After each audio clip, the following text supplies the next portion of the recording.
Hello friends, James Corbett here with your thought for the day, January 11th, 2017, and I really hoped that we could simply move past all this ridiculous nonsense about the Russia hacked the election and all of this craziness that's swirling around in the run-up to the inauguration next week, but it is still here, as evidenced by the bastion of fake news itself, Google News and its assortment of fake news outlets like New York Times, NPR, USA Today, and all the rest, that still continue to put this Russian hacking at the top and front and center every single day, putting it before the brainwashed masses every single day, day in and day out, part of the 24/7 news feed, and it just keeps getting more and more ridiculous. And as always, let's look at the actual sources of information that are coming out here, as opposed to the interpretations of those sources of information, because there has been some releases that have been largely hyped in the fake news over the past several days, including the December 29th joint analysis report from the FBI and the DHS,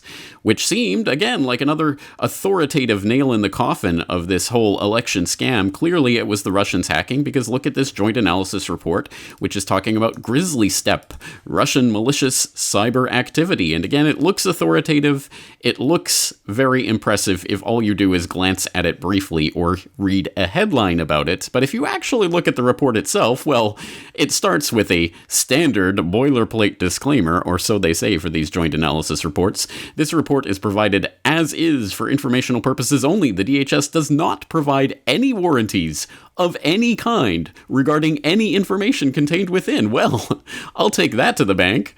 So anyway, taking that into account, let's look at what is actually presented here. If you go and look at the nuts and bolts of this report, essentially what we have is a very impressive looking graphic that purports to show what actually happened when they're talking about quote unquote hacking the election. What do they actually mean? Well, there's a few different things going on here, and essentially you have some sort of malicious computer server somewhere sending out an email with a malicious link going to a recipient who then clicks on that link and gets a website that looks legitimate, and he enters his credentials in there, which then go back to that server, which then uses those credentials to access targeted systems and use malicious files and move through and gather information and exfiltrate that data back to the original server. This is spear phishing, and this is essentially, as far as anything that we can tell about what happened to John Podesta, this is what happened to Podesta. This is how we got the Podesta emails, and this is verified and corroborated by testimony from others, including server administrators that Podesta had corresponded to, who accidentally told him, yes, this looks legitimate. He meant to say illegitimate. That's the official story anyway, and they're sticking to it. And so he entered his credentials in, and well, we know that his emails got exfiltrated back to this server. But the whole link here, the important part of this is this part. Adversary space, Russian intelligence services, Grizzly Step, leverages this operational infrastructure. Now, all of this, again, can be corroborated. We know that something like this clearly did happen. We have nothing, absolutely nothing that we can go on to get this part.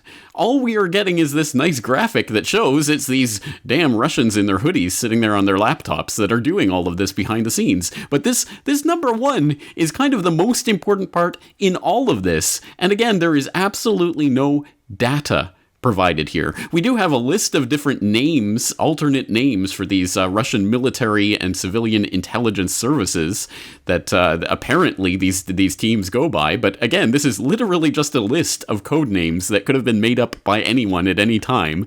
Who knows what's behind them? They do show a little bit of the code that is apparently part of the Yara signature involved with these indicators of compromise accompanying the CSV and STIX files of JAR 16209296. But again, this PHP code itself doesn't tell us anything in particular about who did this.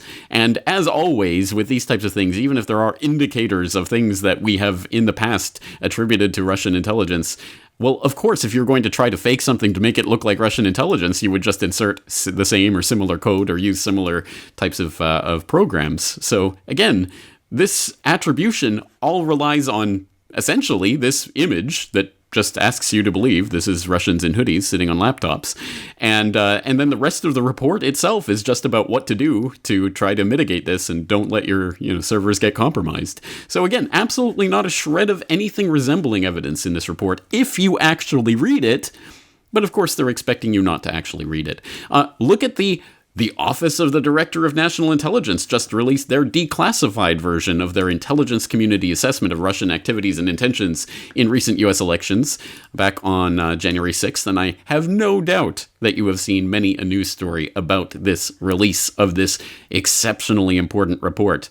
The same report, we are told, that was given to President-elect Trump in congressional leadership.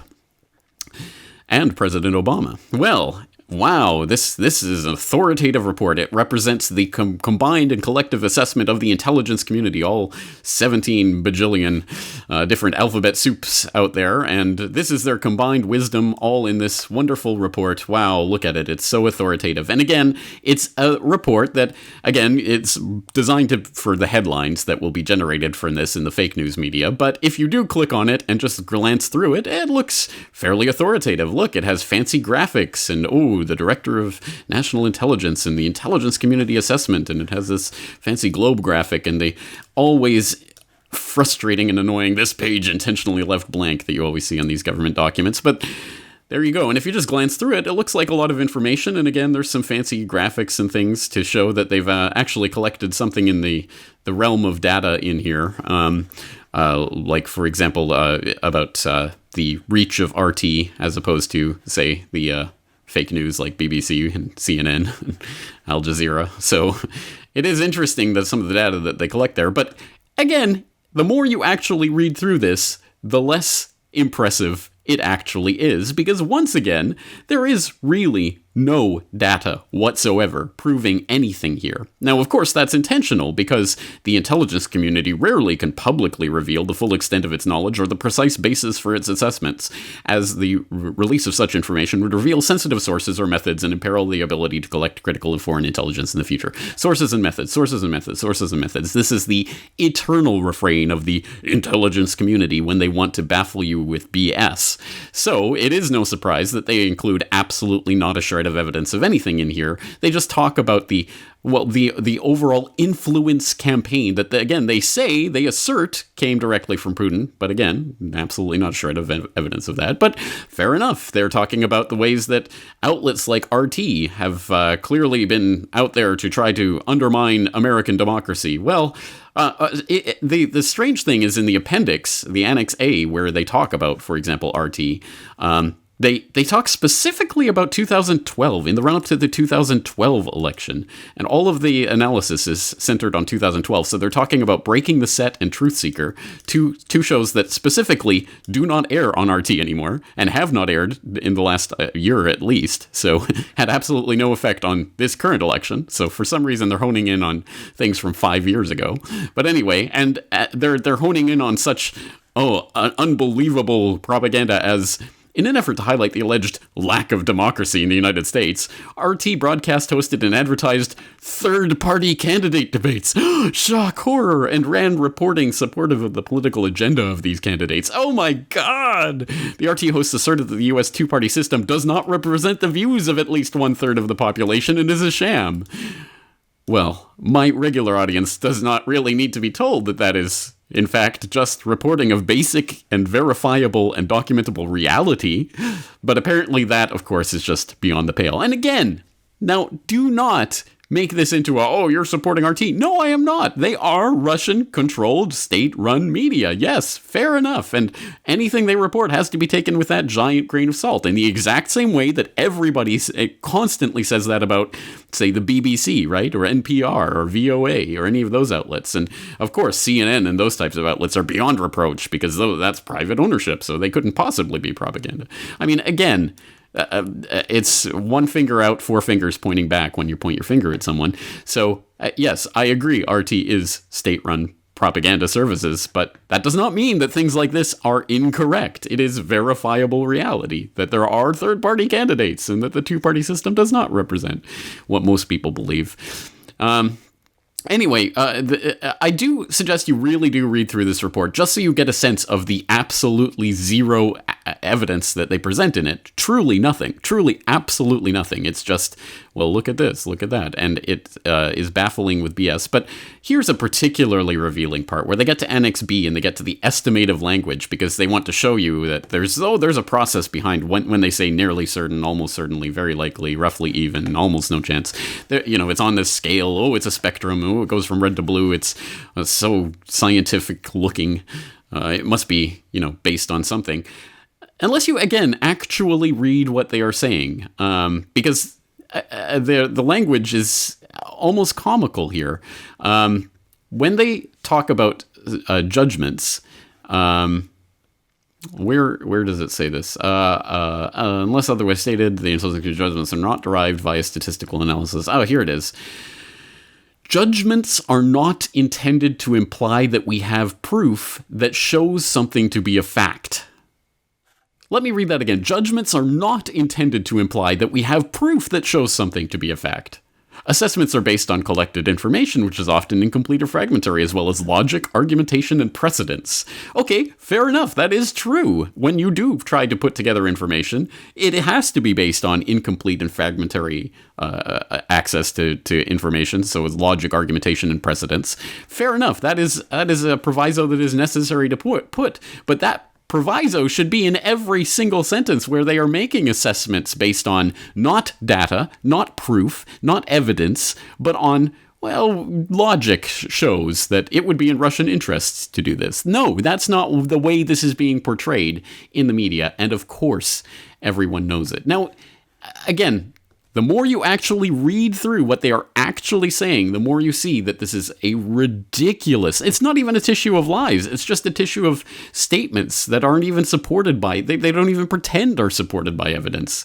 So, we get to this part where just the other day, State Department spokesperson John Kirby had the nerve to get up at a press conference and to state that for the intelligence community to actually reveal any evidence, any shred of evidence underlying this assessment that we're all supposed to take at face value would be, John Kirby's words, irresponsible.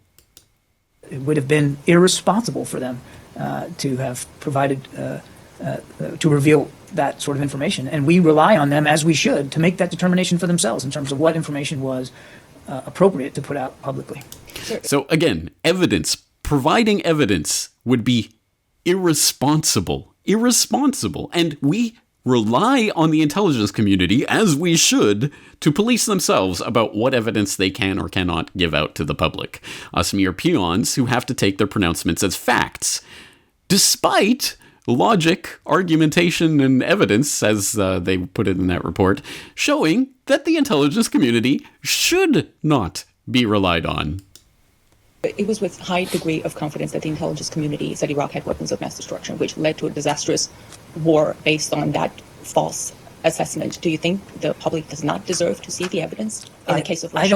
I don't think many people would doubt that the responsibility of the intelligence community to protect sources and methods. I think most American people understand that they have a responsibility to protect that information for the future. And I don't think that trying to compare what happened back in 2001 to this assessment is very relevant. All right, I'll leave it there. Please do watch the whole clip. Of course, the clip, everything I cite is in the show notes. So please go and watch this whole clip. And he goes on and is questioned about it by another reporter who says, do you mean to say that we shouldn't, that what happened with the intelligence community and the WMD and the lead up to the war in Iraq, we shouldn't take that into account? Are you really saying that? And he reiterates it. Yeah, that's 15 years ago. It's a different context. The intelligence community has changed, blah, blah, blah. So we can't possibly look at such things and take that into account when we're taking judgments like this. We just have to accept at face value. All right. So we can't go back 15 years ago to look at, world weapons of mass destruction or that kind of nonsense. So how about something much more recently where the intelligence community directly lied to Congress in direct violation of the laws of the land, and of course, absolutely nothing happened? So what I wanted to see is if you could give me a yes or no answer to the question, does the NSA collect any type of data at all on millions or hundreds of millions of Americans? No, sir. Yeah, you remember that? Remember when General Clapper got up there and lied point blank 100% perjured himself about the NSA's illegal collection? That was only a few years ago. That wasn't 15 years ago. That wasn't ancient history. He flat out lied, perjured himself. It was illegal what he did here, and it later came out, of course, as we now know, yeah, the NSA really was collecting data on hundreds of millions of Americans. Oh, but has James Clapper been indicted yet? .com. Has James Clapper been indicted for perjury yet? No. It's been 1,400 days, and since he lied to Congress, and no, he has not been indicted. So there you go. That's how this justice works. But one wonders if that might be more relevant than if we can't possibly look back 15 years to look at the false statements of the intelligence community. Can we look back a few? Anyway, on the note of Clapper, DNI, of course, now Clapper, and his role in all of this, I would suggest people watch the full Senate hearing on Russian hacking, but I'll just throw in the link to Senator Cotton questioning him, where he points out some of the ridiculousness of all of this, including the vagueness of terms like Russia hacked the election, whatever that's supposed to mean. Of course, again, as they specifically state in their assessment, it does not mean that they have any... DHS assesses that the types of system the Russia's actors targeted or compromised were not involved in vote tallying. So once again, for those who are hard of thinking, no, they're not even alleging that Russia had anything to do with directly hacking the election. They are saying that there was some sort of influence campaign that somehow, brainwashed and mind controlled American citizens to not pull the lever for Hillary, as everyone was going to do, right? Okay, let's bring in some other context about this as well. Election interference? Yep, the U.S. has done it in 45 countries worldwide, and that's only in the last 70 years or so, since the end of World War II. This is talking about some new research that's come out by political scientists, documenting different times in which different countries have meddled in foreign elections, and identifying from 1946 to 2000, America fiddled in 45 different countries' elections, including not only in the Western Hemisphere, where of course we all know they have the manifest destiny to rule every square inch of this part of the world, but also in the Eastern Hemisphere, where they were interfering in all sorts of places, Romania and Somalia and Sri Lanka and Thailand and Ukraine, and Russia, by the way, interfered in Russia. Now, if you want to get the underlying data from which this comes, here is a link to the actual research itself from Carnegie Mellon University, Partisan Electoral Interventions by the Great Powers, introducing the PEIG dataset, which is looking at U.S. and USSR, Russia, meddling in foreign elections between 1946 and 2000. So it's not a partisan source here. And it has a data set behind it that you can actually find the methodology, how they collected the data, what kind of data they collected, and you can look at some of the different figures they come up with. And again, this is comparing the U.S. Meddling as well as Russian/Soviet meddling in foreign countries' elections. But here's an interesting figure, figure 4, the comparison of U.S. and USSR/Russia electoral interventions by decade from 1946 to 2000.